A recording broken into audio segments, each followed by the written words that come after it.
Welcome back, Fear Seekers, to Real Fear Files. Tonight, we're venturing deep into the shadows of the Appalachian wilderness. In this episode, I'm bringing you 9 bone-chilling true stories from campers who thought they were safe, until the forest whispered back. Get comfortable, or maybe not, because after hearing these tales, you may never pitch a tent in those woods again. From unexplained footsteps in the dark to encounters that will freeze your blood, these are the stories that haunt the Appalachian nights. But before we dive into the terror, if you're new here, hit that subscribe button, smash the like, and share these nightmares with your bravest friends. Now, dim the lights, and let's step quietly into the first horrifying tale. Story 1. A few years back, in early spring, my cousin Kale invited me for a short camping trip with her and 2 friends, Jessa and Mira. The plan was just a weekend getaway into the Appalachian foothills near the Kentucky-West Virginia border. I had been in those mountains before, but never this far off the beaten path. We were well beyond the usual trails, up along old ridge lines where the forest felt ancient and strangely silent. Kale had discovered the site through someone she knew at work. Apparently, it was a little-known clearing with an old fire ring, a remnant from when forestry crews used to camp out there. We brought lightweight tents, a couple of coolers, a small speaker, and some gear Mira borrowed from her dad's basement. Everything was mismatched, faintly smelling of motor oil, but functional. We hiked in late Friday morning, navigating a faded path past an abandoned feeder road that had mostly reverted to dirt and ditching. It took around 4 hours to reach the clearing. When we finally arrived, it was just a flat space dotted with pine needles, mossy rocks, and a few fallen logs. Still, it had a feeling of untouched wilderness. The trees hadn't been cut in decades, and the air was so still that even whispers seemed unnaturally loud. That first night was exactly what we'd hoped for. Kale got a fire going, and we cooked a can of chili while passing around some horrid apple moonshine she had borrowed from her uncle's pantry. It tasted like liquid regret, but we laughed it off. We told silly jokes and dumb stories, the kind of night where the flickering firelight makes you feel safe without really understanding why. I crawled into my tent just after midnight. It was cold, but bearable. I remember thinking how loud the crickets were, constant, like static on an untuned radio. Then everything stopped. Not quiet like before, but an eerie, dead stillness. No wind, no insects, no creaking branches. It was as if the entire forest had been muted. Then I heard it. A dragging noise, slow, deliberate, irregular, scraping against dirt. Pull, stop, pull again. It paused just outside my tent. I froze, heart hammering, and didn't move a muscle. I didn't unzip the flap, didn't call out, I just listened. The sound never returned. Eventually, I must have fallen asleep because morning light was streaming through my tent when I woke. I didn't mention it at breakfast, assuming it was an animal, or maybe one of the others had accidentally kicked something. Later, as we were packing, I noticed a mark in the dirt. Just one, an elongated, shallow groove starting at the old fire ring and ending a few feet from my tent. No footprints, no tracks, nothing. Just a single scar in the earth. The second night felt off from the beginning. Kale kept saying she felt uneasy, weighed down by something invisible. Mira shivered, even though the temperature hadn't changed. That night we didn't drink, and our usual jokes fell flat. Around 10 p.m., the speaker began acting strangely, cutting in and out, skipping, like someone was constantly pressing play and pause. It sat blinking on the ground, untouched. We all stared at it silently until Kale finally shut it off. Mira went to bed early, and Kale soon followed. I stayed up, poking at the dying embers and trying to shake off the edge of dread settling over me.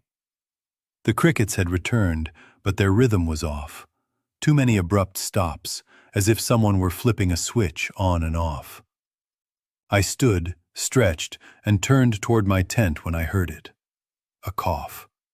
Clear, human, sharp, coming from just beyond the tree line, maybe 15 feet outside the fire's glow.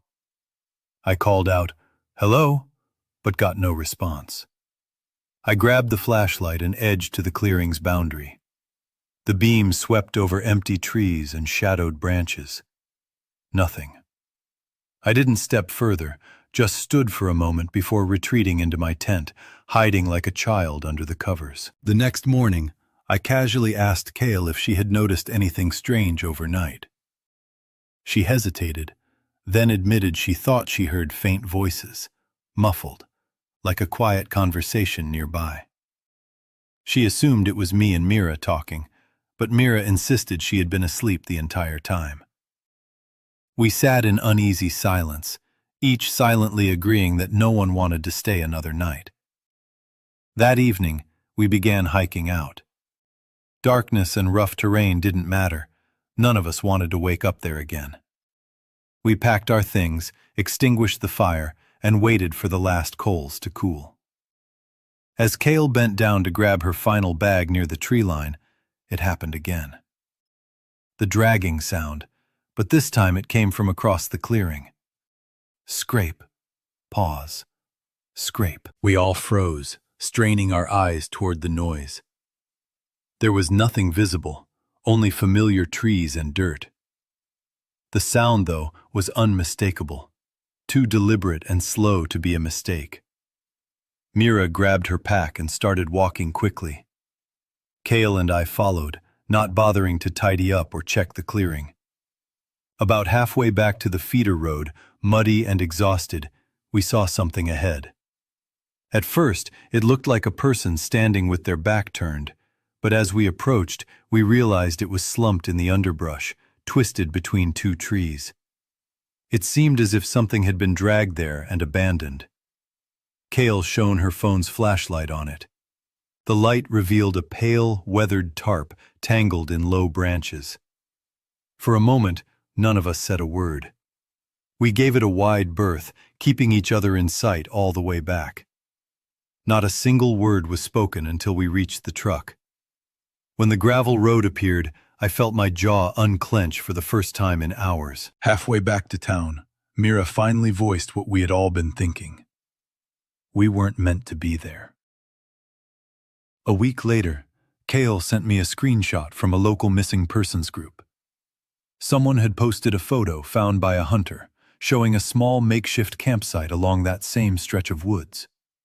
There were scraps of food wrappers, a hoodie, and an old portable radio. But in the background, nearly out of frame, was a faintly visible blue tent. It looked exactly like the one Mira had used. That was it. We never spoke of it again. Story 3. I was 19 when it all happened. That summer, 3 friends and I decided to escape into the woods for a few days. We planned a 5-day backpacking trip in a scarcely documented stretch of forest near Ashburn, Virginia. Lyle handled the gear, tent, stove, and most of the tools. Marcus brought an old printed topographical map and took charge of navigating the route. Nico, the last member of our group, packed the med kit and emergency supplies. I was responsible for the food. Somehow, despite our joking that we were a walking disaster, our personalities balanced out just enough to make it work. We left our car at the end of a dirt road that was more overgrown with grass than gravel, locked our phones in the glove compartment, and triple-checked our packs before stepping into the forest. There was something oddly satisfying about walking into the woods with everything we needed strapped to our backs. No signal, no schedules, just trees, time, and the quiet hum of nature. The first couple of days went surprisingly smoothly. The weather cooperated, warm during the day, cool at night. And the forest, though dense, wasn't difficult to navigate. We followed a stream for most of the route, making it simple to refill our bottles and keep our bearings. None of us mentioned it aloud, but we were all relieved that it didn't feel like a survival show gone wrong. In fact, it almost felt easy. On the second afternoon, we stumbled upon a scene straight out of a nature postcard.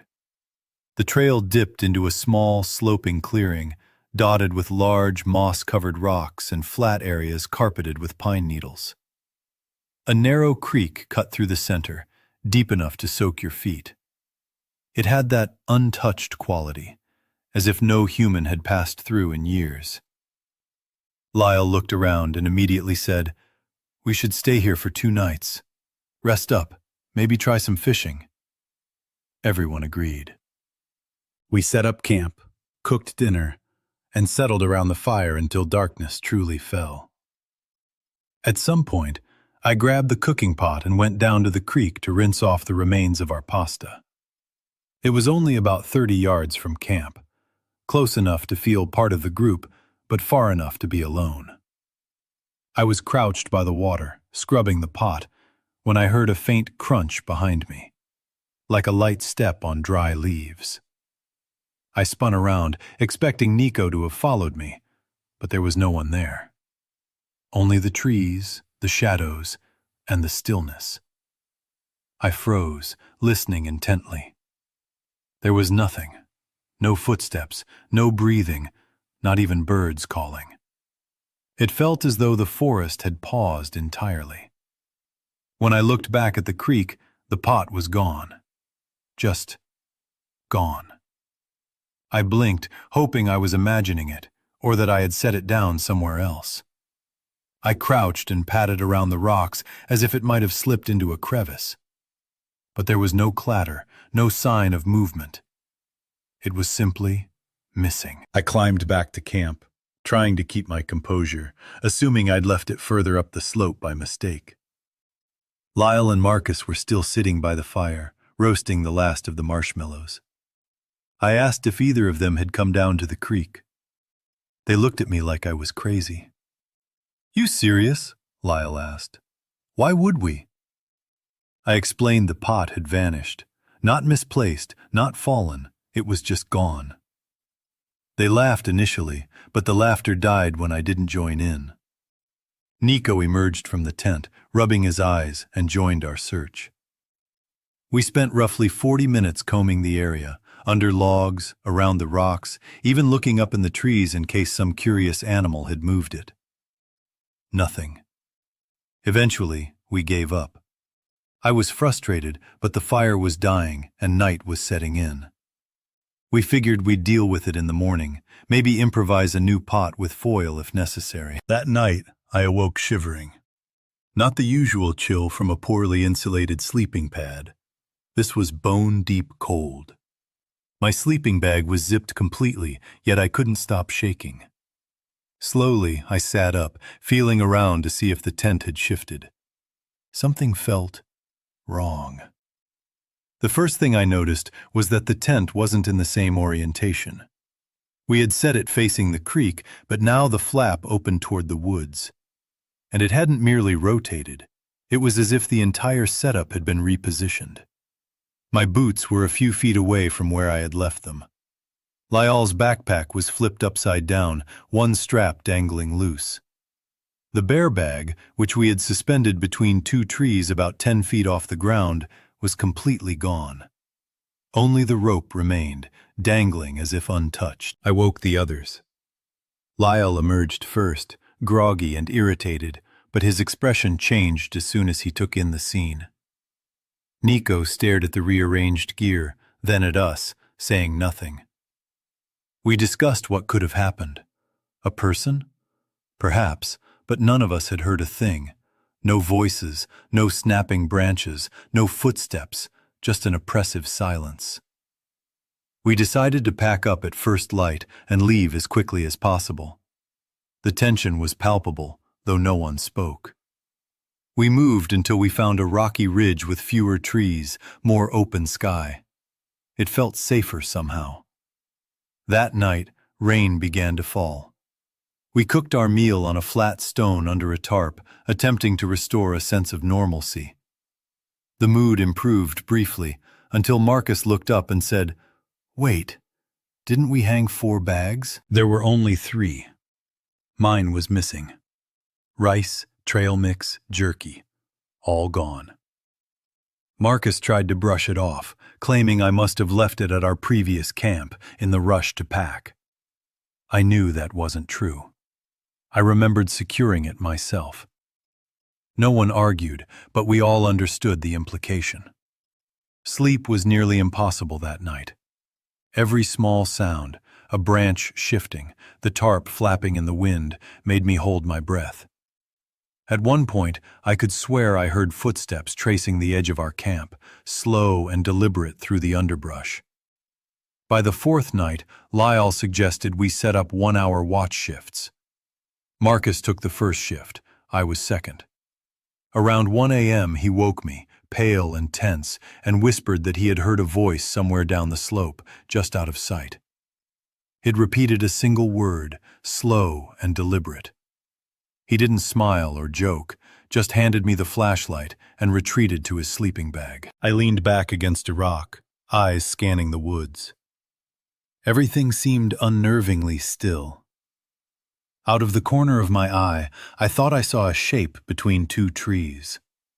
Tall, motionless. When I blinked, it vanished. Morning came quietly. I told the others the night had been uneventful. We broke camp early and decided to leave a day ahead of schedule. No one objected. About 2 hours from the trailhead, Lyle suddenly froze mid-step. His gaze was fixed to the right, where a narrow tree stood just off the path. Something was nailed to it. It was the missing cooking pot. Hung at eye level, perfectly centered, spotless, and polished. Not a speck of soot or dirt remained. Whoever, or whatever had done it, had cleaned it meticulously. None of us moved closer. None of us touched it. We simply walked past, our eyes glued forward, hearts hammering. By the time we reached the car, an unsettling calm had returned. All 4 doors were unlocked, yet nothing was missing. Phones, wallets, loose change, everything remained exactly where we had left it. We didn't speak much during the drive home. Silence seemed safer than words. That was the last time I ever went camping. Looking back, the entire trip had been a slow, creeping lesson in how quickly the familiar can become strange. In those woods, everything seemed to obey different rules. Shadows moved in ways that shouldn't be possible. Objects vanished and reappeared as if the forest itself had a memory or a will of its own. That night after returning, I lay awake thinking about the missing pot, the bear bag, and how the tent had been rearranged without anyone hearing a sound. The details replayed in my mind like a film I didn't want to watch again. I tried to rationalize it. Perhaps a deer or raccoon had moved some things, though the pot and the suspended bear bag didn't make sense. Maybe the wind had shifted everything.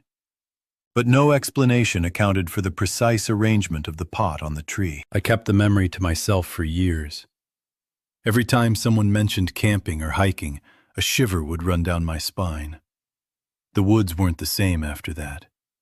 My friends felt the same. Lyle and Marcus were uneasy for months, and Nico never looked at a tent the same way again. The forest we had thought of as a quiet, welcoming escape had revealed itself to be something else entirely, an entity we could feel but never fully see. Months later, I revisited the topo map out of a morbid curiosity. I traced our route, the ridge lines, the stream we had followed. There was one stretch that seemed off. No marked trail intersected it, just a small clearing, almost hidden, where our nightmare had begun. I realized that the forest itself had ways to manipulate perception. It could erase footprints, displace objects, and arrange things perfectly to make you question your sanity. Over the years, I've read more stories from hikers and campers in remote parts of Virginia and the Appalachians. Patterns emerge. Missing or rearranged gear, voices repeating words, fleeting shadows at the edge of camp. Some dismiss it as folklore, the kind of tall tales meant to scare newcomers. Others quietly confirm the experiences, describing the same sense of being watched, followed, or guided by an unseen presence. I don't know what we encountered that summer. I can't explain it logically. But I do know this. I never went back. Not once. And I don't intend to. Even now, years later, if I hear a branch snap in the forest or catch a flash of movement out of the corner of my eye, my mind instinctively reaches for that night. My stomach knots. I imagine a presence, silently observing, rearranging, ensuring that the forest remains in control. The trip should have been a simple adventure. 5 days among trees and streams. Instead, it became a lesson in humility.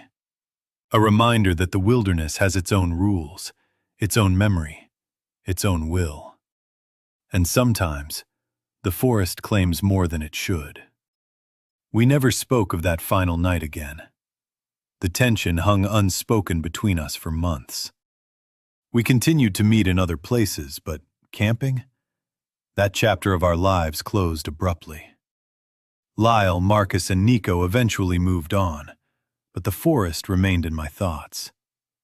The image of that polished pot, nailed at eye level, always returned.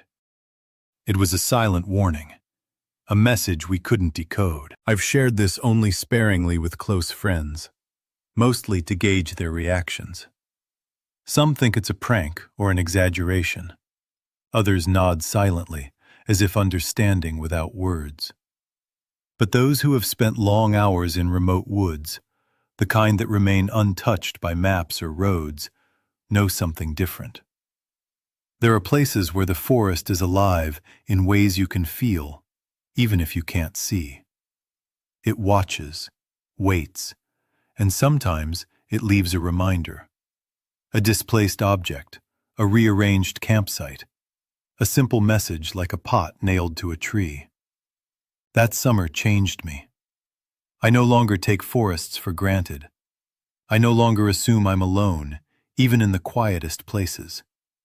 And I never, ever leave anything unsecured. Because out there, in the deep and unmarked backcountry, the woods remember. That was the last time I went camping. I don't tell people the full story because they'd likely think I'm exaggerating, imagining it all. But I know what happened. I felt it. I saw it. And I carried it home in a way that no hike, no forest walk, and no memory of a peaceful stream can erase. Even now, years later, when I hike or backpack in less remote areas, I can't shake the feeling that I'm being observed. Not by animals, not by people, but by something else, something patient, deliberate, and watchful. Something that waits, quietly, for the next group to wander too far off the path, too deep into the forgotten woods. Story 4. We'd chosen a campsite near a tight bend along Deep Hollow Creek, tucked well past the gravel service roads in the Shell Creek Preserve. We were easily 12 or 13 miles from the nearest ranger station, completely out of cell range. There were 3 of us, me, my cousin Bailey, and her fiancé, Matt. Bailey and I had grown up exploring these mountains, hiking these trails over and over in various loops. We knew this terrain well. We'd bushwhacked through thick undergrowth, slept in hammocks during thunderstorms, gotten turned around and worked it out. None of it had ever unsettled us.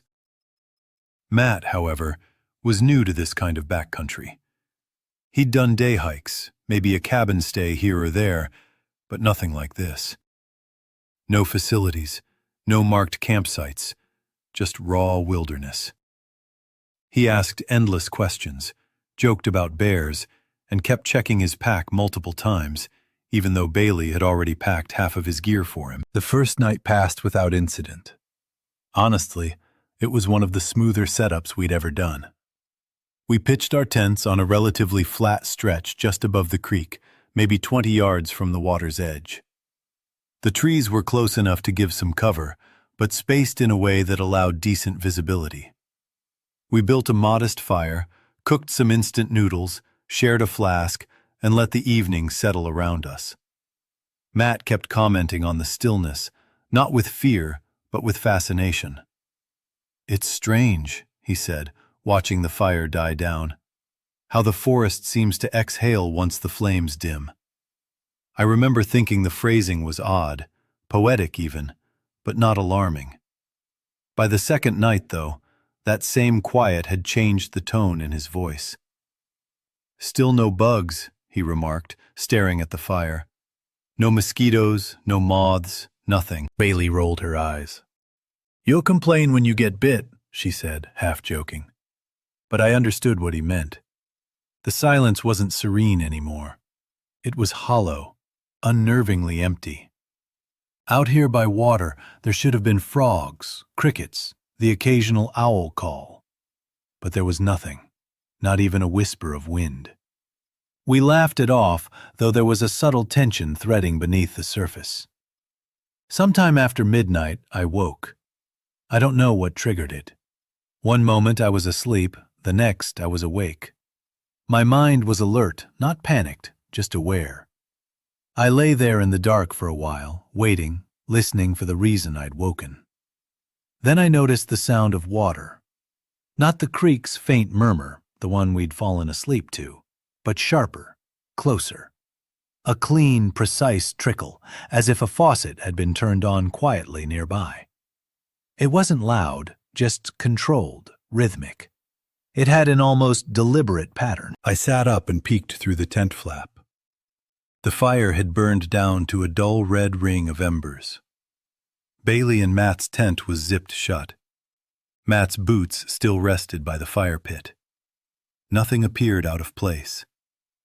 Yet the sound was unmistakably louder now, unnervingly close, almost purposeful, as if someone were pouring water directly behind me. I stepped outside cautiously, scanning the area. The creek was still 20 yards down the slope. I crouched near my tent, holding my breath, listening. The noise persisted, unwavering, like it had no intention of stopping.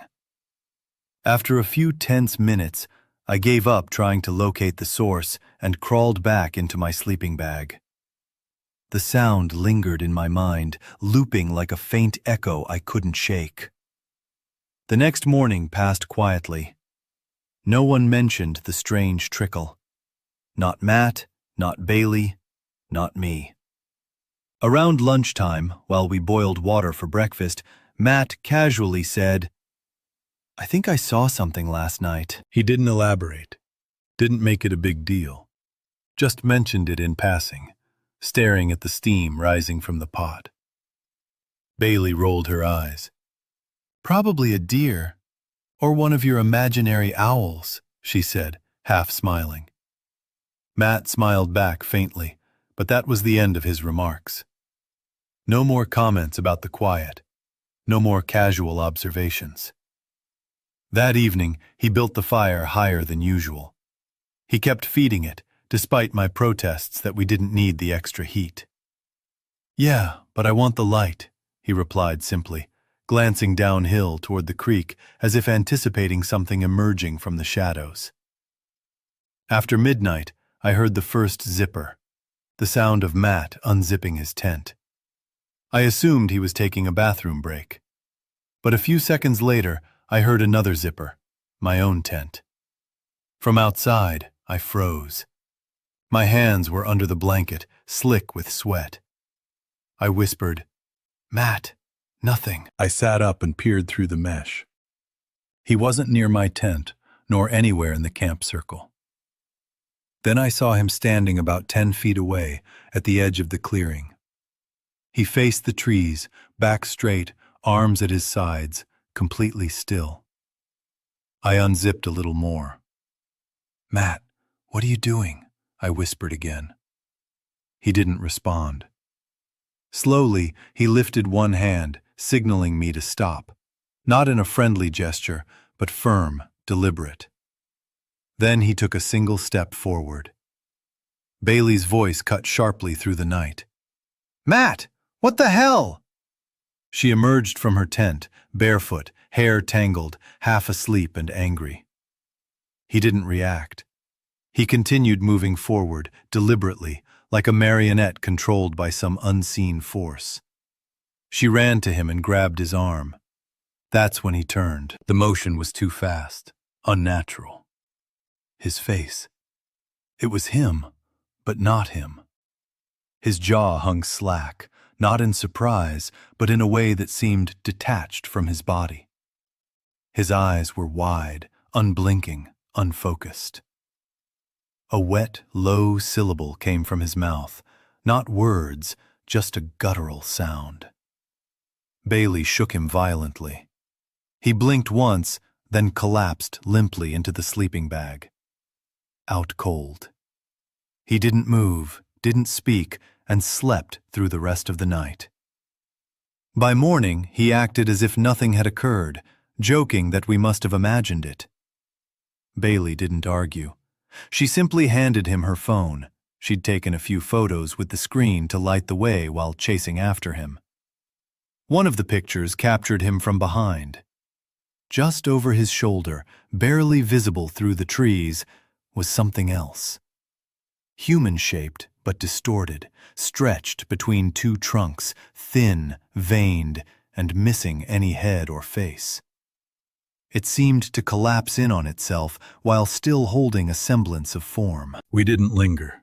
No breakfast, no idle chatter. By 10, we were hiking out, but something felt wrong about the trail. Landmarks were misaligned.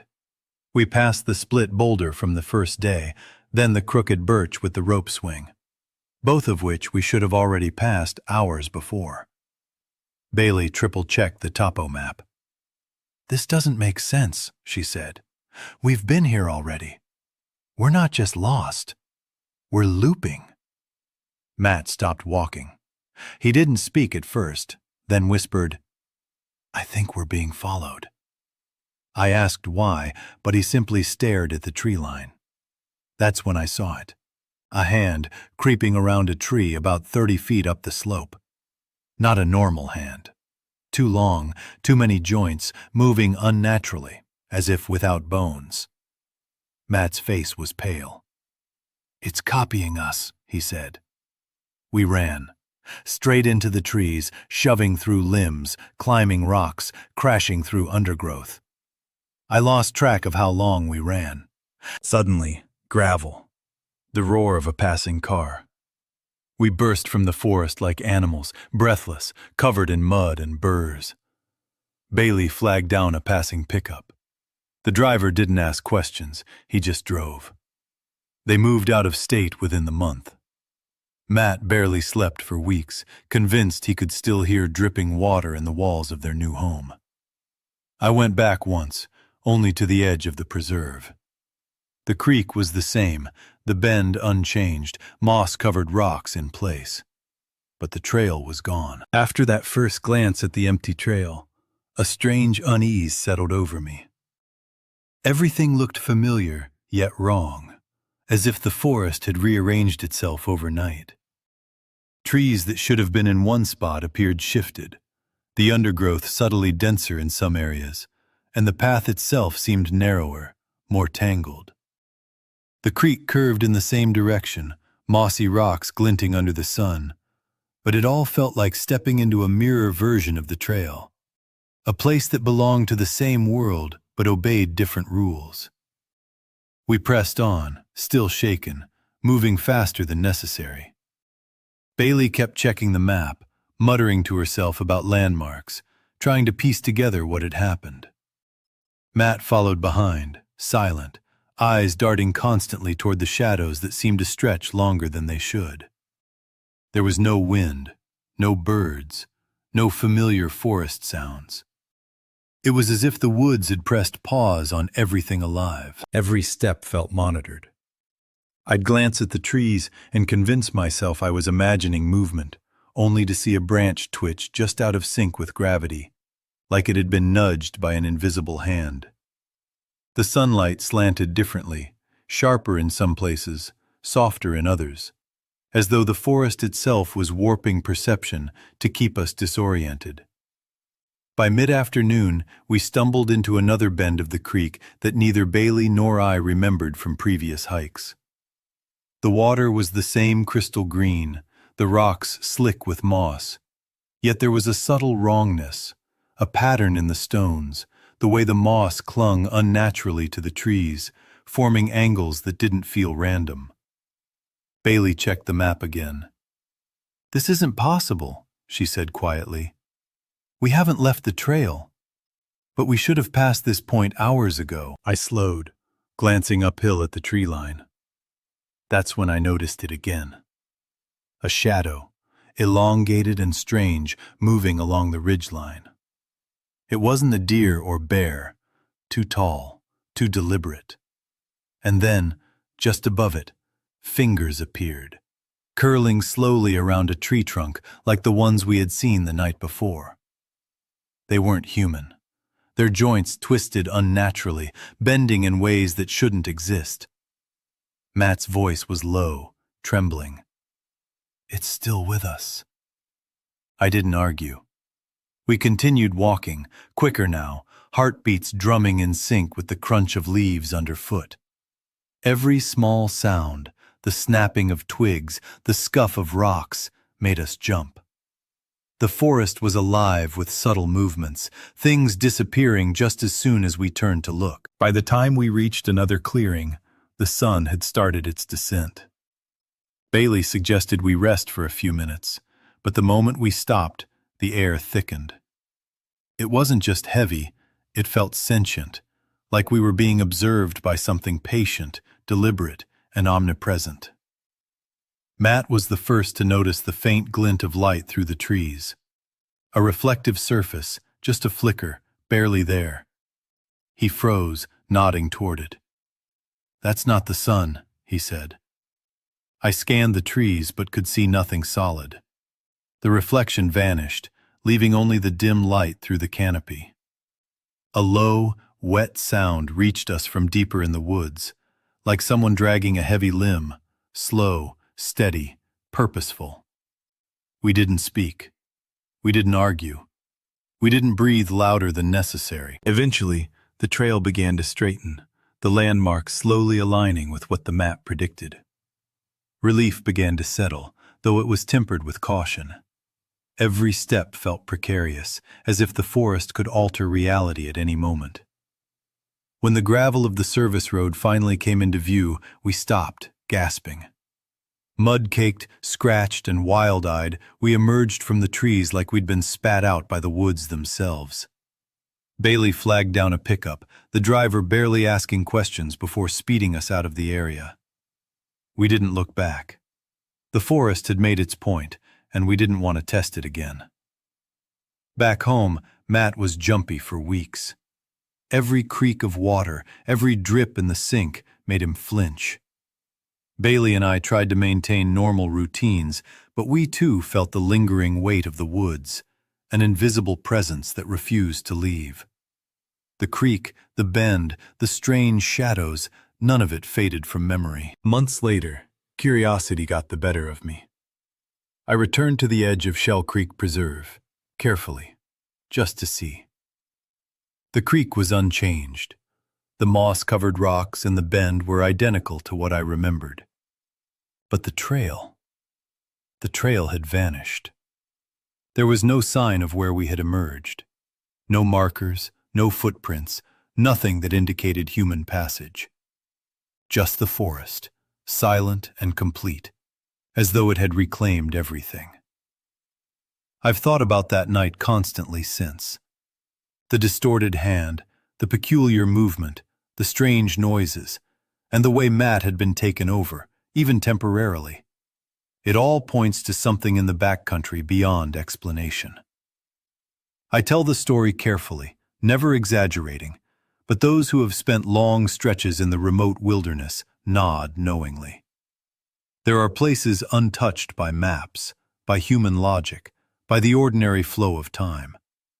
Places where perception itself bends. I've never returned to that bend of Deep Hollow Creek. I don't plan to. The forest still exists there, the same rocks, the same trees, and probably the same unseen presence. And I know if we ever went back, it would remember us. That's the lesson I learned. Out in the deep, wild places, you are never truly alone, and the forest is far more aware than we give it credit for. Even now, when I close my eyes, I can see the long fingers curling around tree trunks, hear the unnatural water trickle, and feel the heavy, watchful presence that followed us back home. The woods are patient. They wait. And sometimes, if you stray too far, they reach out and remind you. My friend Jace had this idea for a weekend backpacking trip along a less traveled section of the Appalachian Trail. His uncle owned a piece of property tucked away in the woods, about 3 hours from our town in Tennessee, and the edge of his land met the forest directly. The plan was simple: park the truck on his uncle's property, hike in, and camp out for a couple of days. It sounded like a solid way to escape the city and disconnect for a while. I'd been camping plenty before. My dad hunts, so I grew up tagging along on weekend trips, pitching tents, starting fires, listening to the coyotes call at night. I wasn't new to the basics, but this was going to be the first time I was really out there with no neighbors, no campgrounds, nothing but the trail and the trees. There were 3 of us making the hike: me, Jace, and our friend Eli. We packed light, taking only the essentials: sleeping bags, trail snacks, water filters, and a small camp stove. Jace carried an old map his uncle had given him, marked with a few hand-drawn paths and landmarks. We left early on Friday morning, planning to cover around 6 miles before sundown. The day looked promising, and while our phones barely had service, we had backup batteries and a compass just in case. The first day went smoothly enough. Hot, sweaty, and full of blisters, sure, but nothing too bad. We kept a steady pace, swatting at bugs along the trail. Around mid-afternoon, we hit what should have been the 5-mile mark and started scouting for a campsite. Jace remembered a clearing from a hike he'd done with his uncle. The most noticeable feature: a lone stone chimney, standing abandoned with no other structure in sight. It wasn't much, but it was enough to capture our attention. Half an hour later, we arrived. The chimney loomed in the middle of a small clearing, tall and crumbling, moss creeping up its sides, cracks splitting the stone. There was no house, no foundation, nothing. Just this solitary monument to a building that had never finished. We set up our tents a little back from the chimney and started a fire before the last light faded. The forest was quiet, the kind of still that makes every small sound stand out. No cars, no other campers, just the occasional bird call or the rustle of a squirrel. By 8 o'clock, we were seated around the fire, tossing trail mix back and forth, chatting about summer plans and school. There was a calm to the night, the kind that makes you think nothing could go wrong. Then we heard it. Leaves crunching somewhere off to the side, maybe 20 or 30 feet away. Eli went silent mid-sentence and turned his head, scanning the trees. The sound stopped almost immediately. We laughed it off, saying it could have been a raccoon, or maybe something bigger, but none of us relaxed entirely. About an hour later, the noise returned, this time from behind us. Slow, deliberate footsteps moving carefully through the underbrush. Not the scurry of a rabbit or the erratic hop of a raccoon. These were intentional, measured steps. Jace stood and called out, "Hey, we're camping here, just us." We listened. The forest went quiet. After a few moments, we all shrugged and tried to ignore it, slipping into our tents for the night. No one mentioned it aloud, but I knew we were all thinking the same thing. Maybe another hiker, maybe some animal passing through. I woke around 3 in the morning. My bladder was calling, but I didn't want to leave the tent. I lay there, willing myself back to sleep, but the effort was useless. Slowly, I unzipped the flap and stepped into the night. The fire had burned down to nothing. The clearing was dark, pitch black. I didn't bother with my headlamp, just flicked on my phone light and moved about 10 feet away. That's when I noticed it. A soft, rhythmic scraping from the chimney. Faint but distinct, like something was being dragged over the stone. Slow, steady, repetitive. I froze. Pointing my light toward it revealed little, just the chimney's outline and some branches partially obscuring my view. The scraping stopped. Then a new sound, a whisper. Not words exactly, more like a breath exhaled to get my attention. It came from the thick trees just beyond the chimney. Before my mind fully processed it, my body reacted. I turned and zipped back into my tent, heart pounding, my face inches from the fabric. Sleep left me for the rest of the night. The next morning, everyone acted as if nothing unusual had happened. Jace and Eli were normal, laughing and packing up. I didn't bring it up either. We ate breakfast bars, packed our gear, and started up the ridge trail. No one else was on the trail that day. Only the trees, dirt, and a pervasive silence. By evening, we circled back near the same clearing. It was the obvious place to camp again. I didn't like it, but I kept quiet. The second night proved far worse than the first. Around 1 a.m., I heard someone whispering my name through the wall of the tent. "Hey, you awake?" It was Eli. "Yeah," I whispered back. "Something's out there." I sat up. "Where?" No response. I unzipped the flap and poked my head out. The clearing was empty. His tent stood alone. And then I saw him, Eli, motionless, standing near the chimney, staring into the trees as if he were carved from stone. When the light from my headlamp touched him, he slowly turned his head. "I thought I heard someone talking," he said. I told him to come back. He did, cautiously, and neither of us slept after that. By morning, Jace looked exhausted, pale, and tense. He claimed he'd spent the entire night dreaming of walking, not in any real direction, just the sensation of endless movement. His legs ached as if he'd actually been on the move all night. We joked about sleep hiking, but the grim expression on his face didn't match the humor. He looked like someone who hadn't rested at all. We packed quickly and decided to cut the trip short, heading back toward the trailhead earlier than planned. Nobody argued. The forest was quiet, but now the stillness had weight, like it was pressing down on us.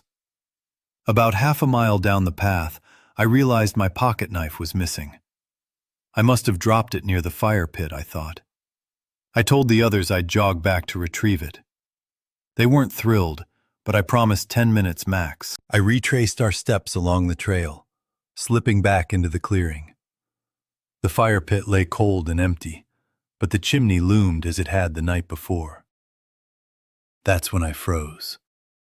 Footprints, bare, elongated, far too long for any of us, encircled the chimney repeatedly, forming a perfect ring. They didn't lead anywhere, just went around in tight, repetitive circles. My stomach sank. Then I saw the knife. Stuck into the chimney wall about halfway up, blade first, wedged perfectly between two stones as if someone had deliberately placed it there. I hadn't been near the chimney, hadn't touched it. Every instinct in me screamed to get out. Slowly, I backed away, eyes darting across the surrounding trees, then retraced my steps back to Jace and Eli. Neither of them spoke. We kept moving in silence, the forest feeling heavier with each step. We made it back to the truck by early afternoon. The drive home was quiet, everyone lost in their own thoughts. That night, sleep was uneasy. I dreamed I was back in the woods, moving of my own volition, my legs pulling me inexorably toward the chimney. When I woke, my calves were sore and my boots muddy. I haven't been camping since. A few weeks later, another group of friends, Bailey, her fiancé Matt, and I, decided to revisit a stretch of the Shell Creek Preserve. We parked well past the gravel service roads, down near a narrow bend of Deep Hollow Creek. The area was at least 12 miles from the nearest ranger station, out of any cell coverage. Bailey and I grew up hiking those mountains. We'd navigated this area before, although we'd never gone this far into the backcountry. We were comfortable with bushwhacking, sleeping in hammocks during storms, getting turned around and finding our way again. Matt, however, had never done this. Day hikes and maybe a cabin trip with friends, but nothing truly remote. He asked a lot of questions, double-checked his gear constantly, even though Bailey had packed most of it, and made nervous jokes about bears. The first night was uneventful. We set up tents just above the creek bend, 20 yards from the water. The tree cover was thick but not oppressive, giving a clear view of our immediate surroundings without feeling exposed. The fire went well. We cooked instant noodles and passed around a flask, letting the forest settle around us. Matt kept remarking on how quiet it was, not afraid, just amazed. "It's like the woods exhale when the fire dies," he said. By the second night, his tone had shifted. The quiet was no longer enchanting. It felt wrong. "Still no insects," he muttered, peering into the darkness. Frogs, crickets, birds, all were absent. Even the breeze seemed missing. We joked, but the tension was tangible, like a thin wire tightening around the campsite. Sometime after midnight, I awoke abruptly, aware of a strange, water-like sound. Not the creek, not any natural gurgle. A precise, rhythmic trickle, almost too controlled, as if someone was deliberately pouring water nearby. The sound moved closer. I peeked outside, seeing only the dim embers of our fire and the other tents. The creek was still 20 yards down. I crouched near our tent, holding my breath, trying to locate the source. It didn't shift or fade. Eventually, I returned to my sleeping bag, the sound haunting my mind until morning. We didn't speak of it, though Matt later mentioned noticing movement near the trees. Bailey dismissed it as deer. That evening, Matt kept the fire unusually large, tossing logs onto the flames as though warding something off. Around midnight, I heard zippers, the other tents opening. My heart raced. I whispered, "Matt, what's going on?" He wasn't there. Not near his tent. Not anywhere in the clearing. I spotted him 10 feet away, motionless at the edge of the tree line. I whispered again, asking him to come back. Slowly, he lifted one hand, signaling me not to move, then began advancing forward. Bailey's voice cracked across the clearing. "Matt, what the hell?" She emerged, half asleep and bare feet brushing leaves. He didn't react. One step at a time, he moved like a puppet, as if something else was guiding him. When she grabbed his arm, his face changed. Too fast, too unnatural. His jaw slack, eyes unblinking and unfocused. A low, wet noise escaped him, meaningless syllables. She shook him hard. He blinked once, then collapsed, completely limp, like a puppet with its strings cut. We dragged him back into the tent. He didn't resist. He remained unconscious until morning. By sunrise, he acted normal, dismissing the previous night as a dream. Bailey had taken a few photos while chasing him. In one, something else appeared behind him. A thin, veined, human-shaped form stretched between two trees, headless, featureless, almost like a peeled skin hung to dry. We packed quickly and left. The trail back was disorienting. Landmarks were out of sequence, as if we were looping on the same trail, despite thinking we were moving forward. Then, we saw it. A hand, impossibly long and jointed, curling around a tree trunk, moving independently, mimicking us. Matt whispered, "It's copying us." No words were spoken after that. We ran blindly, pushing through underbrush until the gravel roads returned. Breathless, torn up, we flagged down a passing vehicle and left the area immediately. They moved out of state within weeks. Matt struggled to sleep, hearing the drip of water inside the walls. I returned once, cautiously, only to the edge of the creek. The landscape appeared unchanged, the bend, moss-covered rocks, trees, but the trail had vanished, as if it had never existed. Story 6. I was 21 when we chose to tackle the Raccoon Ridge trails. 6 full days in a forgotten stretch of the Appalachian backcountry, a place most people only ever pass through or never notice at all. No fancy lookouts, no crowded weekend hikers, no amenities, just dense forest, winding streams, and an all-encompassing silence. There were 5 of us, me, my older brother Eli, his girlfriend Brenna, and 2 of his college friends, Wes and Jonah. We'd done smaller trips before, weekend overnighters and day hikes, but this one was meant to test us, to really see what we could handle off-grid. We carried good equipment, tents, dehydrated meals, solar chargers, GPS units. Nothing extreme, but enough that we weren't scraping by on sticks and bugs.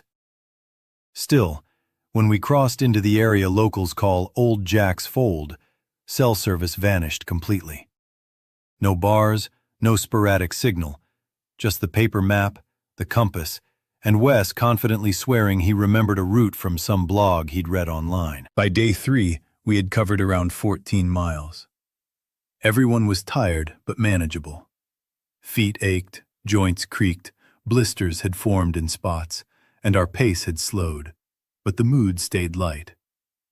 That evening, we decided to scout for a campsite earlier than usual. Jonah wandered off the path for a few minutes and returned with directions to a small clearing near a bend in the creek. He described it as flat and dry, quiet. That last detail stayed with me. The stillness. Not the typical quiet of a forest at dusk, but a deeper, almost muted absence of sound. No birds, no frogs, no rustling squirrels. Even the creek seemed to whisper rather than babble, as if the forest had been wrapped in felt. Eli laughed, joking that it felt like someone had hit mute on the woods. We all chuckled, but the thought lingered more than we acknowledged. We arranged our tents in a small semicircle around a central fire pit. Trail mix passed hands, tea water boiled, and we shared stories about college, old pranks, summer plans. Everyone joined in. Everyone except Jonah. He sat forward slightly, elbows on knees, staring into the flames as though mesmerized. He had been slow and distracted all day, but now he seemed absent entirely, detached. Brenna leaned over and asked quietly, "You okay?" Her tone was gentle, almost knowing. Jonah didn't meet her gaze. His voice was soft, low, oddly stretched. "Just thinking." The words were his, technically, but spoken with a hesitation and spacing that made them sound like a slow-motion imitation of him. It wasn't just what he said, it was how he spoke. Like each syllable had been weighed and chosen from a list, like he couldn't trust the sound coming out of his mouth. We rationalized it. Maybe dehydration, maybe exhaustion from the hike. Eli offered him water, but he waved it off. Jonah retired to his tent early, without a good night, leaving the rest of us to linger by the fire, trading more stories and jokes. I found myself glancing toward his tent again and again, uneasy. Something about the abrupt stillness of him, the unnatural quiet of that place, it set my nerves on edge. Around midnight, we noticed something. Not the usual snapping twigs or scuttling underbrush, but smooth, deliberate movement. It didn't crash through the brush, it slid across it, almost floating. Eli clicked on his headlamp and slowly swept the beam across the clearing. Nothing, just trees, shadows, and flickers of light bouncing off the leaves. Then the smell hit. Thick, sour, an acidic mix of rotting leaves and damp meat, hanging low and heavy like a fog. Wes grabbed his flashlight and cautiously circled toward the source of the movement. He returned pale and tense a few minutes later. "Jonah's tent," he said flatly. We all rushed over. The tent flap was zipped open and pinned back neatly, almost intentionally. Inside, the sleeping bag was empty. His pack remained untouched, water bottle, headlamp, coat, all in place. Only his boots were gone. We called for him. No response. We inspected the creek, nearby animal paths. Nothing. No footprints, no broken twigs, no mud smudges. If he had gone out to relieve himself, we would have noticed, but there was nothing. We tried to calm ourselves, telling ourselves he must have wandered off and gotten turned around. We left a lantern lit and took shifts attempting to rest, though it hardly felt restful. Just before dawn, crunching sounds finally reached our ears. Real footsteps, deliberate and coming from the wrong direction, from the thick, untraveled woods behind us. Jonah emerged, walking straight into the clearing. His shirt was ripped along one side, arms scratched and bloodied from brambles, face smeared with dirt, yet his expression remained unnervingly calm. He said nothing.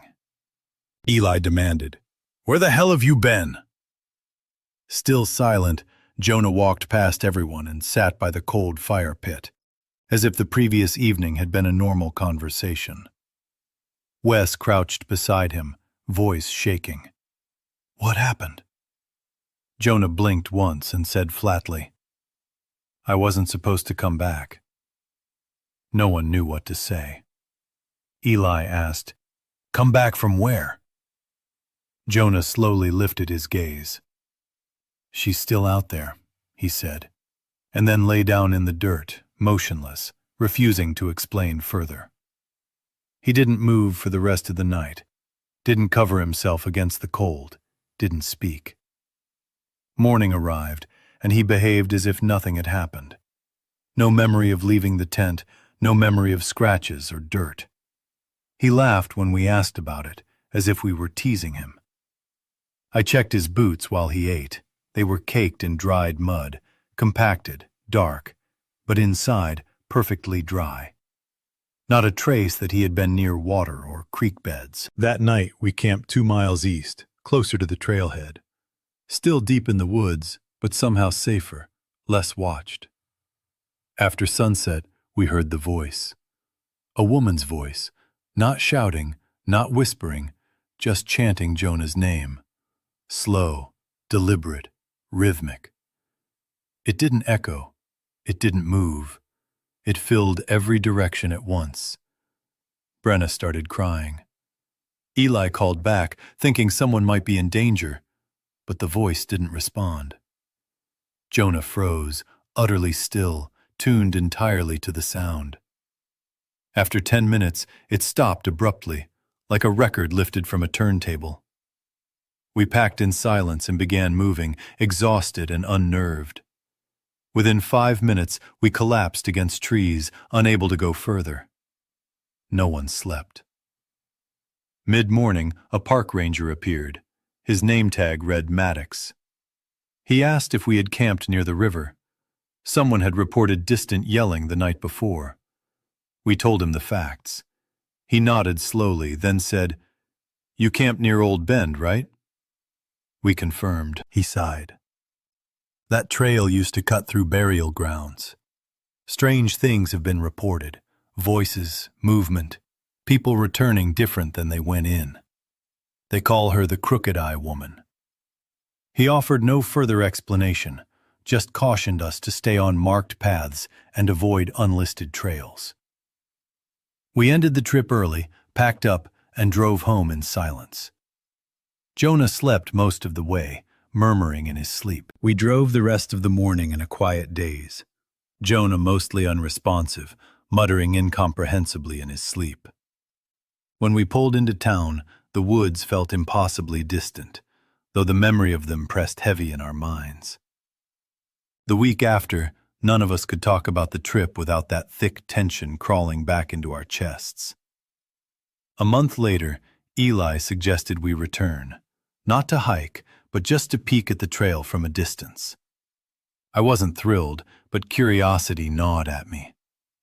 We parked at the edge of the old service road and hiked toward Old Bend, moving cautiously. Everything looked normal at first, trees in the same spots, creek flowing as it had. But the trail itself felt wrong. Familiar markers were out of order. A boulder split into two sections we'd passed first day was now behind us. The crooked birch tree with the rope swing appeared hours earlier than it should have. I double-checked the map. Eli did too. Nothing made sense. Then we saw it. A hand. Creeping along a tree trunk, maybe 30 feet up the slope, long, twisted, unnaturally jointed. The fingers bent in ways that defied bone structure, moving slowly, as if each digit had its own weight. I froze. Eli didn't speak. "It's mimicking us," he whispered. We didn't wait. We ran, straight into the trees, stumbling over roots, slipping in mud, tearing through brambles. It felt endless. Then, suddenly, gravel beneath our boots, the sound of a passing truck. We burst out of the woods like frightened animals, gasping for air, covered in scratches and mud. Bailey flagged down the first vehicle to pass. The driver didn't ask questions. He just drove. We left the state not long after, moving as far away as we could. Matt couldn't sleep for weeks afterward. He kept saying he heard dripping water inside the walls of our temporary apartment. I went back once, only to the edge of the property. The creek, the bend, the moss-covered rocks, all of it was exactly as it had been. But the trail itself was gone, swallowed back into the forest like it had never existed. Another trip, another group, another brush with something unnatural. My friend Jace had convinced Eli, Brenna, and me to do a weekend hike along a little-known section of the Appalachian Trail. His uncle's land was 3 hours away, deep in the Tennessee woods, and it backed right up to the forest. Perfect place to park the truck and hike in without worrying about people stumbling across us. We packed light, as usual. Sleeping bags, water filters, trail food, a small stove. Jace had a hand-drawn map with some landmarks his uncle had noted. Early Friday morning, we were on our way, aiming for about 6 miles before nightfall. The weather was good. Cell service came and went, but we had battery packs, a compass, and a rough sense of direction. The first day was straightforward, though exhausting. Long, hot, sweaty. Blisters formed, but we made decent progress. By mid-afternoon, around the 5-mile mark, we started scouting for a campsite. Jace remembered a clearing from a previous trip with his uncle. An old stone chimney stood alone, the rest of the structure gone. We found it after half an hour of searching. Moss crept up the stone, cracks ran through it, and weeds had grown unchecked. It looked as though the chimney had been waiting for someone to return and finish what had been started. We set up our tents a little ways back, built a fire, and tried to relax. The woods were quiet, in a normal, deep forest way. No cars, no voices, just occasional squirrels or birds. Around 8, we sat by the fire eating trail mix, talking, joking. Then came the first sound, crunching leaves off to the side. Eli and I exchanged glances. The sound vanished almost immediately. We joked about a raccoon or deer, but the tension lingered. Later, the same sound returned, this time from behind the tents. Slow, deliberate footsteps. not the scamper of small animals. Jace called out, but nothing responded. Still, we tried to convince ourselves it was a hiker or another animal. Sleep was restless. Around 3 in the morning, I woke, reluctant to leave the tent. I finally unzipped it and stepped into the dark clearing, using my phone light. That's when I heard it, a slow scraping against the chimney, steady, rhythmic, deliberate. I aimed the light, but only saw the chimney's outline and a few branches. Then came the whisper. Not words, just a long, breathy exhale from the dense forest beyond the chimney. My instincts screamed at me. I zipped back into the tent and stayed there, heart racing, eyes wide. Sleep never returned. Morning brought no conversation about it. We ate, packed, and hiked on, seeing no one all day. By evening, we returned to the clearing. We knew it would be our campsite again. I didn't protest, but I felt uneasy. That night was worse. Just after 1, I heard a whisper through the tent wall. "Hey, awake?" I answered softly, and the voice replied, but when I unzipped the flap, the tent was empty.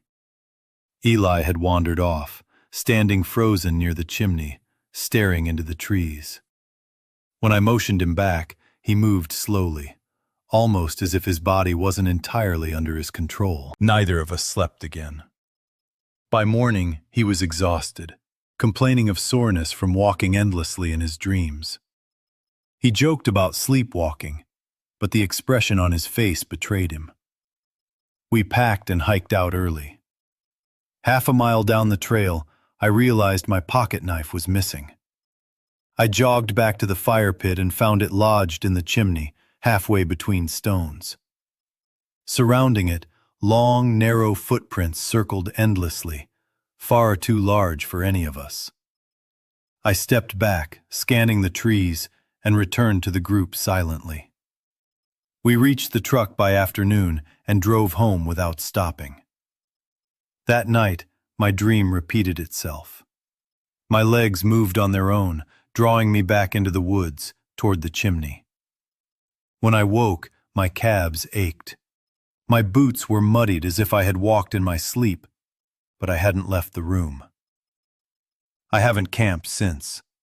Story 7. We were 4 days into a 7-day trek through a secluded stretch of forest in northern Hilliard County. 6 of us, all in our mid-20s, had decided to try something a little different. None of us were experts in survival or navigation, just people who loved hiking, camping, and escaping the city. This trip, though, was meant to be off-grid, truly isolated. The route ran through land technically labeled a preserve, though no one had maintained it in decades. The ranger who approved our permit barely looked up from her desk. She asked if we had our own supplies and an emergency beacon, and told us cell service would disappear after the 2nd mile. "You'll probably be alone out there," she said. That was exactly what we wanted. The path wound through pine woods, along abandoned dirt roads that had likely supported mining operations 50 years ago, and past 2 fire towers so rusted that you could climb only a few steps before the metal groaned under your weight. Walking there felt like stepping back in time. Beyond the first day, there were no trail markers, just a faint track barely visible through ferns and undergrowth. By day 5, we were exhausted. Sore muscles, blistered feet, clothes stiff with dried sweat and trail dust, but it was the kind of fatigue that felt earned. That evening, we set up camp by a narrow creek under a low ridge. The water barely moved. Stand still long enough, and you could hear the faint trickle. The silence had weight, thick and almost oppressive. I remember brushing my teeth and realizing I hadn't seen a single animal all day. Not a squirrel, not a bird, nothing. We ate, then gathered around a small fire. Nobody was in the mood for conversation. The flames flickered, metal cups clinked occasionally, but words were scarce. Will, always one to fill the quiet, decided to tell one of his Appalachian ghost stories. Tales his grandfather had passed down. He'd shared a few before, but that night, the stories carried a different tone. Not just ghosts or monsters, but warnings. Creatures that mimicked voices, trails that twisted and shifted if you walked them more than once. Things without names. He said names carried power out here, and saying the wrong one aloud could draw attention. We laughed nervously, but it was uneasy, not joyful. The tension lingered, making each sound seem sharper, each shadow deeper. Will noticed it and suggested we each invent a story of our own, like a joke spell meant to confuse any spirits around us. So we went around the circle, spinning tales of hikers who vanished, trails that looped endlessly, people who spoke backwards, things that weren't quite human. When it was my turn, I was half lying in my sleeping bag, drifting towards sleep by the fire. Someone called my name. "Your turn, Ribbon," and I forced myself upright. I started a story about a man discovering a cabin deep in the woods, a place that shouldn't exist. That's where my memory blurs. The next thing I remember clearly, I was lying on my back, staring through the mesh of my tent at the stars. My mouth was open, mid-sentence. The fire had burned down to embers. I could hear myself speaking, but the words weren't mine. They felt alien, as if someone else was using my voice. Then I said, "They all died. That's the end." Everything froze. The others didn't move. They didn't react. Statues in the firelight. I sat up fully. Jaime had silent tears running down her face, trembling slightly. Nora curled into herself, fists clenched, knuckles white and chalky. Even Will looked pale, almost ill. I asked what was happening. Nobody answered. Later, when we all retreated to our tents, I whispered to Jaime, asking what had happened. She said quietly, "You never opened your eyes." When I asked what I'd said, she didn't respond, just turned away. Morning brought a new horror. Nora and Ellie were gone. They'd left a note on the back of a torn trail map. "Heading back, don't follow." That was it. They hadn't taken extra food, the radio, nothing. Just their packs and barely a day's worth of water. We stared at the note, hoping it might somehow explain what had happened, but it didn't. We had 2 full days to make it back to the trailhead. No matter which direction we went, we kept moving forward. We assumed the girls would stick to the trail and someone would find them. We even activated the emergency beacon. No signal. The next 2 days felt off. Not frightening in the classic sense, just wrong. Conversation dwindled. Jokes disappeared. Will barely met anyone's gaze. At night, we didn't light a fire. We ate cold food in darkness, careful not to draw attention. When we finally reached the lot, Nora and Ellie's cars were still there. That triggered the full-scale search. Rangers, helicopters, search dogs, every effort went into locating them. 6 days later, they were found 20 meters southeast of where they should have been. Off-trail, barefoot, legs cut and scratched, dehydrated. Silent. They didn't speak to the rangers, their parents, or even each other. Weeks passed. I expected someone to send a message, try to piece together what had happened, but nothing came. Eventually, Jaime ran into Ellie through a mutual friend. She asked what had occurred out there. Ellie said almost nothing, except one chilling line. When I told that story by the fire, it wasn't random. It knew me. Ellie described details only she could have known. Childhood fears, hidden memories, long-forgotten names. But the worst part, she said, wasn't the specifics. It was the sensation that she wasn't telling the story. The story was telling her. I have no memory of a word of it. We tried to meet up after everything, to talk, to make sense of it. Jaime left early. Will never showed. We were all silently hoping someone else would break the tension, speak the words we all thought but couldn't say aloud. Story 8. I was 27 when I decided to go on my first real solo camping trip. Not the kind where you park near a trailhead and wander a mile or two. I mean deep in the wilderness, far from roads, far from anyone else. I had just left a job that drained me, with nothing lined up afterward, and I figured I needed to reset in the mountains. I'd done weekend hikes in the southern Appalachians before, nothing serious. This time, I picked a site I had marked weeks earlier on my Gaia GPS app. There was no trail leading there, just a small clearing about 8 miles from the nearest road, northwest of a town called Elbridge. Essentially, the middle of nowhere. I packed light but carefully. A compact tent, a small sleeping bag, a backpacking stove, a water filter, headlamp, knife, a book, and a few meals. I knew that once I ventured a few miles in, cell service would vanish. That was part of the point. The hike in was challenging at times. Fallen logs, faint game paths, no markers. But it felt good to move. Quiet, too. I didn't see anyone on the way. No footprints, no voices. Just the crunch of leaves under my boots and the occasional squirrel skittering through the brush like it had something to settle. The clearing itself looked almost unreal. Flat ground, a soft bed of pine needles, a small fire ring. Someone had clearly been there long ago. Moss-covered rocks formed a loose half-circle around the edges, as if set intentionally. It seemed untouched for years. That first night was uneventful. I built a small fire, heated one of those foil dinners, and watched the sky darken between the branches. No strange noises, no animals sneaking near.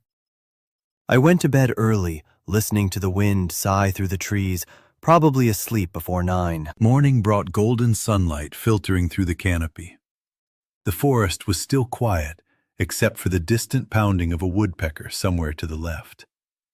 My legs ached pleasantly from the previous day's trek. I made coffee on the tiny stove, stretched out on a rock, and watched the steam rise from my mug. By mid-morning, I decided to hike to a ridge I'd spotted on the topo map. It was a couple of miles away, steep terrain, but I had time. The narrow path opened to a breathtaking view of the river below. No houses, no boats, no roads, just the forest and the sky. I stayed for a couple of hours, writing in my journal and reading, noticing that I hadn't seen a single person since leaving the car. Not a trace, not a sound. It felt as if the entire forest had stopped breathing. I started back in the mid-afternoon, and that's when the unease began. I stepped into the clearing and froze. My tent flap was partially open. Not fully unzipped, but not how I'd left it either. It was rolled back slightly, like someone had touched it, then stopped. I stared for several seconds, trying to remember if I'd left it that way. I hadn't. No wind had blown, and I'm meticulous about my gear, especially in tick country. Inside, nothing was missing. My sleeping bag was zipped, food sealed. Everything was exactly as I'd left it, but it didn't feel right. Someone had been there. That night, I skipped lighting the fire. I didn't want to draw attention. I got into the tent early, reading by headlamp with my knife close. Every slight noise outside tightened my chest, but there was nothing. No wind, no animals, just an unnatural stillness. Around 9, I heard it. A single footstep. Not an animal. I've heard deer and raccoons moving through the forest. They're clumsy and erratic. This was deliberate. A clean step on the pine needles, about 15 feet from the tent. Then nothing. I froze, barely breathing, straining for more sound. Another step? A cough? Silence. I tried to convince myself it was a branch or my imagination. I lay awake for another hour before finally drifting off. Morning brought another shock. When I unzipped the tent, a flat, light gray stone lay perfectly centered at the entrance. It hadn't been there before. Too neat, too intentional. I stared at it, then threw it as far into the woods as I could. I packed quickly, skipping breakfast. My gut had already decided. I wasn't staying another night. About a mile into the hike back, I saw something that made my stomach twist. Off the side of the trail, 30 feet into the forest, stood a small structure. A lean-to made of thin branches, bark, and leaves, low against a boulder. It wasn't large enough to stand in. I was certain it hadn't been there on my way in. The trail passed close enough that I would have noticed. I crept closer, heart hammering. In front of the lean-to, on a square of moss, was a pattern made of tiny bones. Rabbit, squirrel, or something similar. Arranged carefully, deliberately. Lines, angles, some kind of symbol or decoration. My stomach dropped. I didn't go nearer. I turned and hurried back to the trail, pulse racing. The rest of the hike back was silent. No breeze, no birds, nothing moving. When I finally reached the car, I tossed my gear into the trunk, slammed it, and scanned the woods. Expected someone to step out. No one did. But I couldn't shake the sensation that eyes had been following me. Back home, I tried to rationalize it. Maybe someone else had been camping nearby, a hunter, or some survivalist setting up an odd display. The bones could have been a prank. I kept moving fast, trying to put distance between myself and that lean-to. Every step felt like the forest was pressing closer, like the trees were watching. The trail underfoot was familiar from the hike in, yet somehow it felt alien, stretched out longer, every turn and dip just slightly off. I forced myself to focus, counting my steps, listening for anything behind me. After another 10 minutes, I forced my pulse to slow, reminding myself it was just the adrenaline. Nothing had chased me, nothing had touched me. But the forest remained unnervingly quiet. No birds, no squirrels, no wind.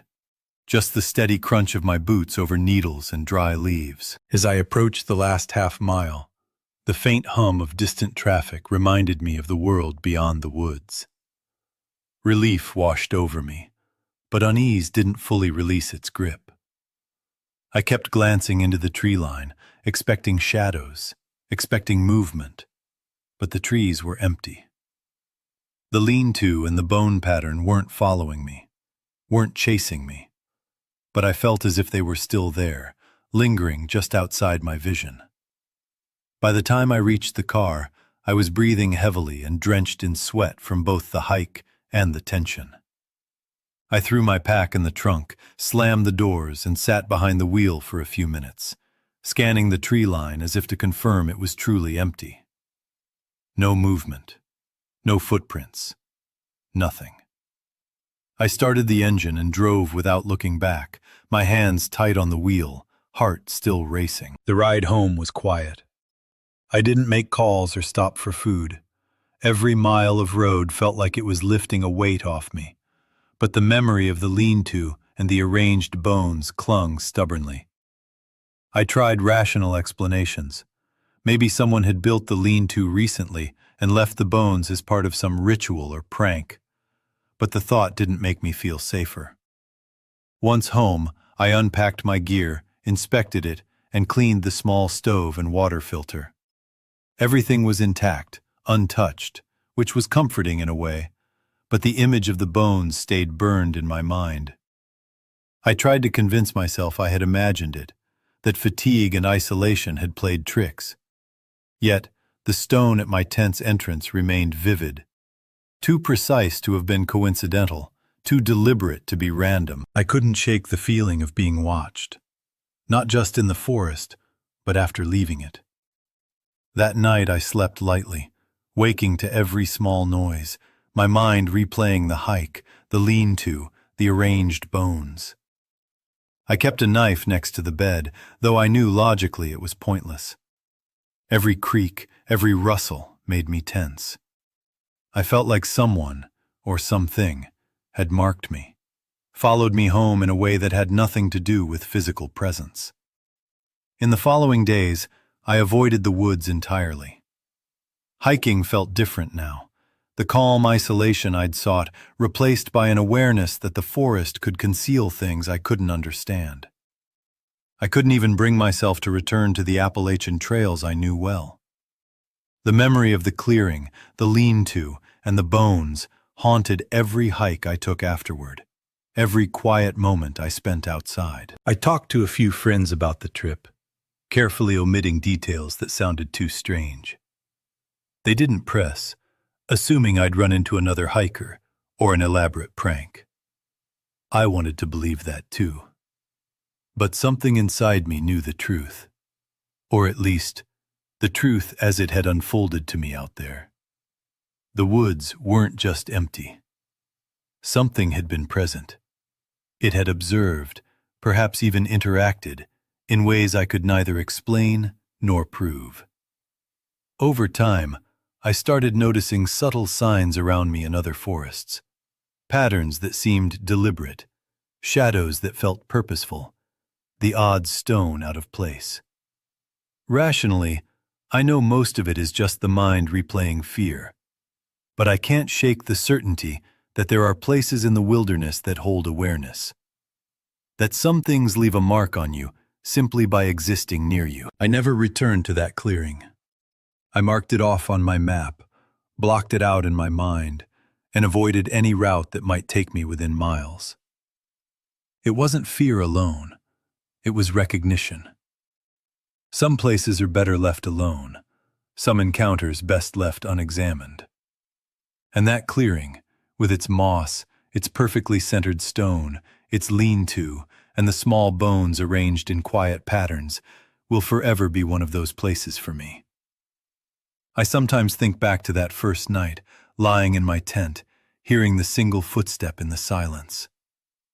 I realize now it wasn't just one step. It was a warning, a statement, or a test.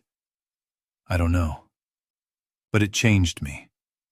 The forest isn't just a collection of trees and animals. In some corners, it's aware. It watches. And it remembers. I tell this story cautiously, to those I trust, but rarely in full. Because when you speak it aloud, you invite the memory back. And with it, a whisper of the forest that is still waiting for those who think they can wander alone. That one step, that small gray stone, the bones, they aren't just events, they're markers, signs, a reminder that sometimes, even when you leave, the wilderness doesn't release you completely. Story 9. My cousin Adam had been nudging me toward real backcountry camping for a while. I always dodged him, claimed I was too busy, that I didn't have the right gear. Both were true to an extent, but mostly I just didn't like the idea of being completely cut off from the world. I liked imagining the wilderness more than actually living in it. That fall, though, something changed. Life was hectic, work was draining, and I figured a few silent days off the grid might help clear my head. We settled on a weekend in early October, after the last leaf watchers had gone and before the hunting season got busy. Adam had a spot in Shaver Hollow, deep in George Washington National Forest. No trails, no cabins, just untouched forest. He'd been there before on a short day hike years ago, but this time the plan was 2 nights, 3 days, entirely off trail. We parked at the end of a rough dirt road, barely wide enough for the truck, and hoisted our packs. I had a printed topographic map, and we set off. The first day was mostly just pushing through undergrowth, stopping periodically to adjust our gear or take a sip of water. We crossed 2 ridges, forded a small stream, and came across what looked like an old stone wall, maybe marking the edge of a long-forgotten property. By late afternoon, we found a decent clearing near a shallow creek. About 20 feet across, mostly level, just enough space for our tents. No evidence anyone had camped there recently. No trash, no fire ring, no signs, just a quiet, empty spot tucked into the trees. That first night passed without incident, which felt almost miraculous. The creek's gentle burble made it easy to relax.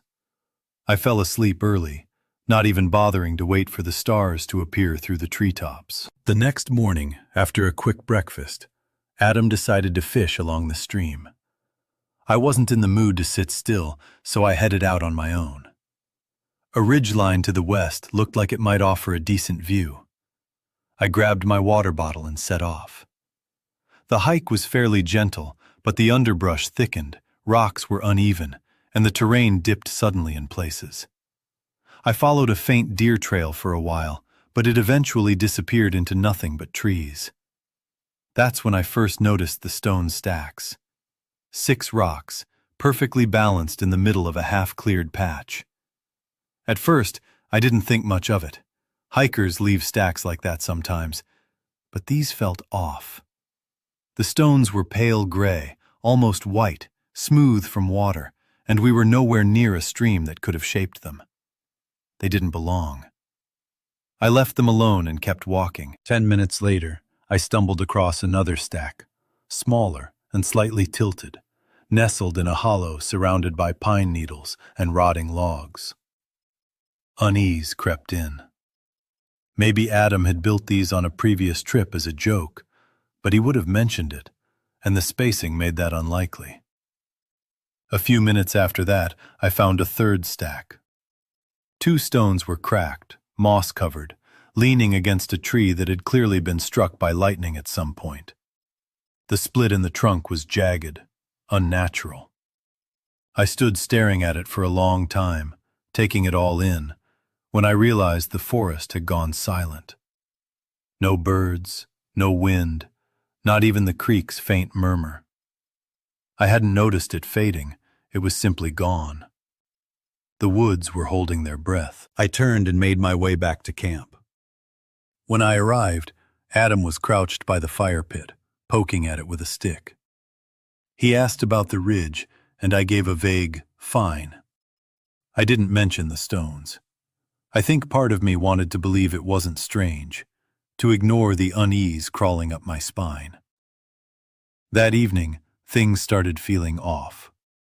The fire ring we'd built had shifted slightly, stones rearranged in a way that suggested someone had fiddled with it. Adam's fishing rod, which had been propped against a tree, was lying downhill. My tarp, a lightweight nylon tied between trees for rain protection, had a long tear down the middle. Not a clean rip, more like it had caught on something jagged and been pulled. We froze, staring at the changes. Adam suggested a bear might have caused it, but even then, neither of us fully believed it. Bears don't move gear, don't stack stones, and certainly don't rearrange a fire ring. We briefly considered leaving, but night was coming fast. We decided to stay, to stick together, keep our knives handy. We had a flare gun. Logically, it seemed unlikely anyone or anything would return after dark. I crawled into my tent around 9. At first it was quiet, and I relaxed. But later, I woke with an unsettling awareness. Something was wrong. Leaves crunched outside. Step, pause, step. A slow arc of movement around our camp. Not quick, not silent, just deliberate, purposeful. My heart raced. I stayed frozen, knife in hand, straining for any sign of light or sound. Then something pressed against my tent near my head. Light pressure, like a hand resting gently on the nylon. Not pressing inward, just touching. I stopped breathing. The weight lingered, slowly sliding down the side of the tent before vanishing entirely. I didn't sleep the rest of the night. I lay there until the first light of dawn, frozen, listening. When I finally unzipped the tent, Adam was already awake, pale and silent, rolling up his sleeping bag and stuffing his pack like a drill. His tent had a long slash down one side, the same kind of tear as mine, but lower, where his torso had been while he slept. He claimed he hadn't heard anything. We skipped breakfast, ignored the stove, and packed up silently. About an hour into the hike, something dangled from a branch over the trail. My bootlace, the one I'd used to secure the tarp, braided into a strange knot with 3 loops and one long tail. Hung there like a warning or a message. We didn't touch it, just kept moving. By the time we reached the gravel road, my legs were jelly. We sat quietly for a few minutes. Then Adam started the truck and drove us home in complete silence. I didn't sleep well for days afterward. That trip, 3 years ago now, marked the end of my solo camping, and the end of my willingness to venture deep into the forest without company. The next morning, Adam and I drove back in silence, neither of us speaking about the previous night. Even in daylight, the forest felt heavier in my memory, like the air I'd breathed there had stayed with me. For the first few days at home, I tried to rationalize it. Maybe someone else had been hiking nearby, or maybe it had been a prank. But nothing added up. The stones, the tears in the tarps, the braided bootlace. It all felt deliberate, purposeful. And there was no one else out there that I could see. I didn't return to camping for a long time. I kept telling myself it was a one-off, a strange coincidence amplified by isolation. Yet every time I closed my eyes, I could see those pale stones stacked in the half-cleared patch, hear the slow, deliberate crunch of leaves, and feel the ghost-light pressure on the tent wall. It gnawed at me. Even in my apartment, I would glance out the window at the trees across the street and imagine that deliberate arc of movement, circling, watching. Weeks later, Adam and I tried talking about it, hoping to process the experience together. He seemed hesitant, like revisiting the trip would pull the tension right back into the room. I asked if he had seen the stones before, or felt anything at the tent. He hesitated, then said he thought he might have heard footsteps once.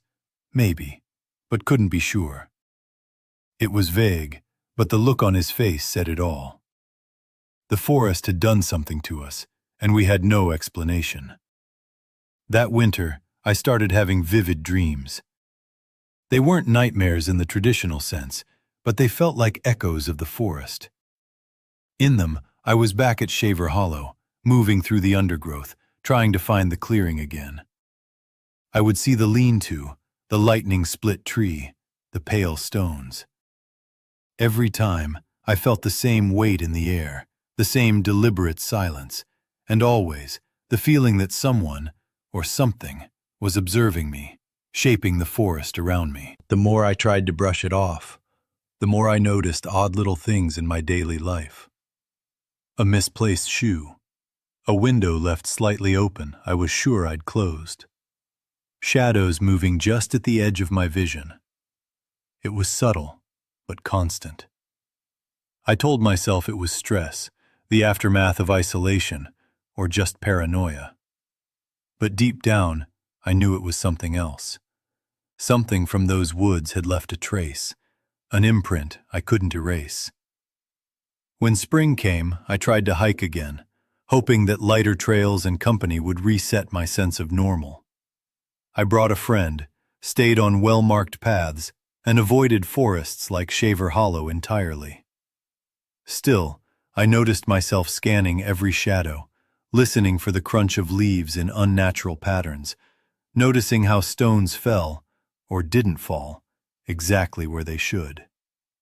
I realized then that the experience had changed the way I moved through nature. I was cautious, hyper-aware, constantly second-guessing. 3 years later, I've never returned to Shaver Hollow, or anywhere that remote alone. Adam still camps, but he's more careful now too. Occasionally, we'll swap stories about isolated trips, about the weird or inexplicable things we've noticed. But we never talk about that weekend directly. Not the stones, not the tears in the tarp, not the pressure on the tent wall. Those moments are burned into memory too deeply.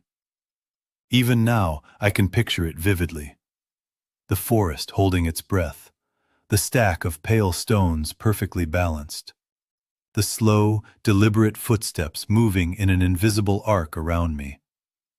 The lean-to tucked against the boulder, the jagged tree split by lightning, the braided bootlace hanging as a message, or a warning. Every time I imagine it, the memory feels alive, pressing against my chest in the same way it did the night I slept fitfully in that tent, knife in hand, heart pounding. I tell people I've gone backcountry camping a few times since, but always with a group, always on trails, always within reach of roads or cell service. I've never tried the deep, forgotten forest again, not the way Adam and I did that weekend. The woods can wait. I can wait. The lesson stayed with me. Some places aren't meant to be fully explored, and some patterns aren't meant to be understood. They exist on their own terms, silent observers, leaving only traces that your mind notices long after the forest has gone. It's strange to think about, even years later. I remember the anticipation, the excitement at setting out into a place untouched by humans. And I remember the creeping dread, the understanding that not all wilderness is empty, that some corners hold more than trees and dirt and stone.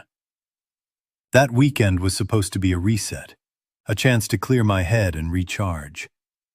Instead, it left me alert in ways I hadn't expected, sensitive to the forest's quiet, aware that even in sunlight, I might not be alone. Adam and I still talk sometimes, but rarely about camping. When we do, it's careful, vague, about trails and scenery, not about the off-trail weekends that leave marks you can't explain. I don't know if anyone would believe the things I saw or felt, or if it even matters. Some experiences aren't about proof. They're about recognition. About understanding that some places, some patterns, some presences exist beyond reason, beyond explanation. And I've never forgotten it. Not the forest, not the stones, not the deliberate footsteps circling the camp. Not the way the tent seemed to know someone was there. Not the way the woods seemed to watch and wait, silently, patiently, leaving me with only fragments, only echoes, only that gnawing sense that even when I left, something stayed behind.